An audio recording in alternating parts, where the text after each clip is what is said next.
Hello guys, welcome back to new video. তো আজ দিনটা ছিল 24শে ডিসেম্বর। অনেক দিন দিয়েই ভাবছিলাম মেয়েকে একটা খেলার ঘর তৈরি করে দেবো।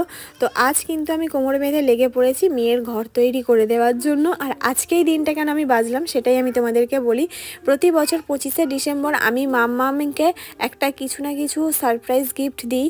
তো আগের বছর আমি আমার ঘরের টেবিলের মধ্যেই দিয়েছিলাম, সেই ভিডিওটা তোমাদের সাথে এর পরেই আর কি শেয়ার করব। তো যাই হোক, এবছরে ভাবলাম যে ছাদের ওপরে ওর একটা খেলার ঘর বানিয়ে দিই, যেটা ও খুব মজা করেই খেলবে এখানে রান্নাবাটি। তো সেই কারণে ছাদের ওপর চলে আসলাম সমস্ত কিছু আয়োজন করার জন্য। আর এই যে দেখো, সন্ধ্যাবেলায় কত সুন্দর করে আমি ওর খেলার ঘরটাকে সাজিয়ে গুছিয়ে দিয়েছি, গাছপালা, ওর যাবতীয় খেলনা টেলনা টুকটাক দিয়ে, যেগুলো আর কি মনে হলো যে এগুলো দিয়ে দিলে ভালো লাগবে। তো সেই সমস্ত খেলনাবাটি দিয়ে ওর ঘরটা সুন্দর করে সাজিয়েছি। এবারে তোমাদেরকে বলি আমার মেয়ে কতটা খুশি হয়েছে, তোমাদেরকে সেটা শেয়ার করব।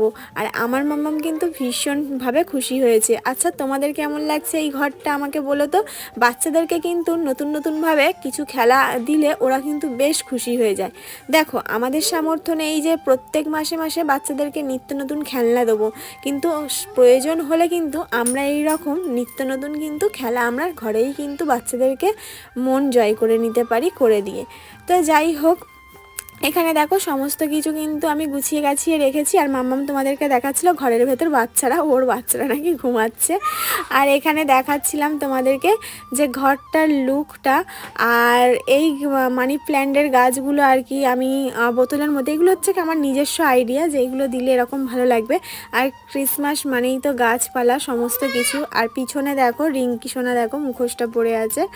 আর যাই হোক, মাম্মাম ভয় পাচ্ছিল বলে তাই ও পিছনে বসে আর কি পড়েছে। আর মাম্মামের খুশিটা মানে এতটা আমার ভালো লেগেছে কি বলবো। মেয়েকে এইভাবে খুশি দেখতে কার না ভালো লাগে বলো।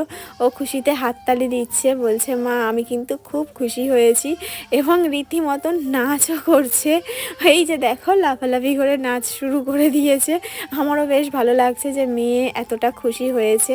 আর তোমাদের দাদাভাই কিন্তু সব থেকে বেশি খুশি হয়েছে যে রিয়া, তোমার মাথা থেকে এই যে নিত্য নতুন আইডিয়াগুলো বের হয় মেয়ের খেলাধুলা করার জন্য, তুমি যে ওর হাতে ফোনটা দাও না, তার জন্য আমাকে মানে কি বলবো বারবার করে বলছিল যে রিয়া আমার মেয়ের নতুন খেলার ঘর করে দেওয়ার জন্য থ্যাংক ইউ।